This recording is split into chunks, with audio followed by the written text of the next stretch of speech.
Magandang gabi sa inyong lahat. Welcome sa ating daily weather update.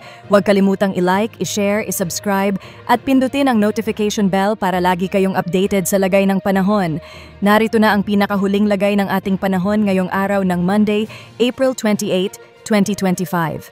Ayon sa PAGASA, makikita sa latest satellite image na ang minomonitor nating low pressure area, LPA, ay huling namataan kaninang 3 o'clock in the afternoon sa layong 735 kilometers silangan ng Davao City. Nasa loob na ito ng Philippine Area of Responsibility, PAR. Bagamat mabagal ang galaw nito, posible pa rin itong lumapit sa kalupaan ng ating bansa.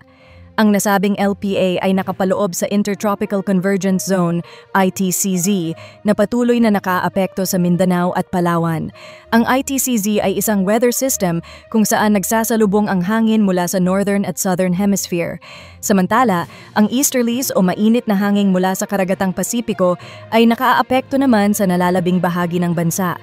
Ang lagay ng panahon sa Caraga at Davao Region.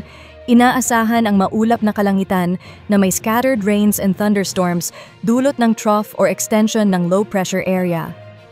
Nalalabing bahagi ng Mindanao at Palawan. Inaasahan din ang maulap na kalangitan na may scattered rains and thunderstorms dahil sa ITCZ. Metro Manila at nalalabing bahagi ng bansa.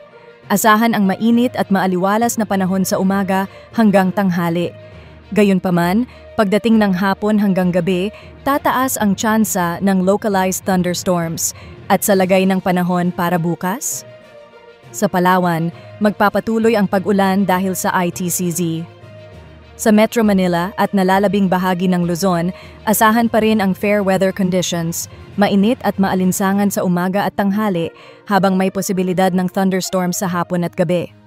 Ang temperatura bukas sa Metro Manila, inaasahan ang temperatura na mula 24 hanggang 35 degrees Celsius. Sa Baguio City ay posibleng maranasan ang mas malamig na klima na mula 17 hanggang 26 degrees Celsius. Sa Lawag City naman ay makakaranas ng bahagyang maiinit na panahon na mula 25 hanggang 34 degrees Celsius, habang sa Tuguegarao ay posibleng umabot ang init mula 25 hanggang 37 degrees Celsius. Sa Legazpi City ay inaasahan ang katamtamang init na mula 26 hanggang 33 degrees Celsius. Sa Tagaytay City ay mararamdaman ang malamig hanggang banayad na init na mula 23 hanggang 33 degrees Celsius. Sa Puerto Princesa ay asahan ang temperatura na mula 26 hanggang 32 degrees Celsius at sa Kalayaan Islands ay makakaranas ng banayad na panahon na may temperatura mula 26 hanggang 32 degrees Celsius. Sa Visayas at Mindanao bukas, magpapatuloy ang epekto ng LPA at ITCZ na magdadala ng mga pag-ulan sa ilang bahagi ng Mindanao. Sa buong Visayas, inaasahan ang fair weather sa umaga ngunit may posibilidad ng thunderstorms tuwing hapon at gabi. At ang temperatura sa Visayas at Mindanao? Sa Cebu, inaasahan ang temperatura na mula 27 hanggang 33 degrees Celsius. Sa Iloilo ay makakaranas ng katamtamang init na mula 24 hanggang 33 degrees Celsius.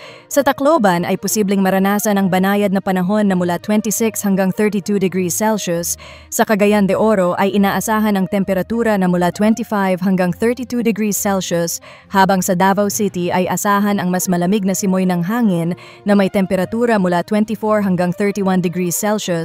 At sa Zamboanga City ay mararamdaman ang bahagyang maalinsangang panahon na may temperatura mula 24 hanggang 32 degrees Celsius. At sa lagay ng karagatan? Wala pa ring nakataas na gill warning sa alinmang bahagi ng karagatan at baybayin ng bansa. Sa ating 3-day weather outlook? Luzon? Legazpi City, mula Wednesday hanggang Thursday, patuloy ang fair weather condition na may tsansa ng localized thunderstorms. Sa Friday, inaasahang magiging maulap ang kalangitan na may scattered rains and thunderstorms. Metro Manila at Baguio City, mula Wednesday hanggang Friday, inaasahan ang partly cloudy to cloudy skies na may tsansa ng localized thunderstorms. Visayas, Metro Cebu at Iloilo City, hanggang Thursday, inaasahan ang fair weather condition. Sa Friday, inaasahan ang pagsisimula ng mga pag-ulan.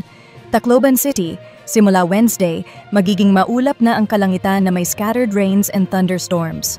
Mindanao, Metro Davao, Cagayan de Oro at Zamboanga City, mula Wednesday hanggang Friday, aasahan ang mga pag-ulan.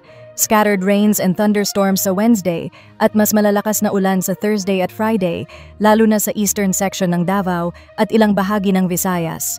At iyan ang latest sa lagay ng panahon. Para sa karagdagang updates, huwag kalimutang i-like ang video, i-share sa inyong mga kaibigan, mag-subscribe sa aming channel at i-click ang notification bell para laging updated sa mga balita sa panahon. Stay safe everyone!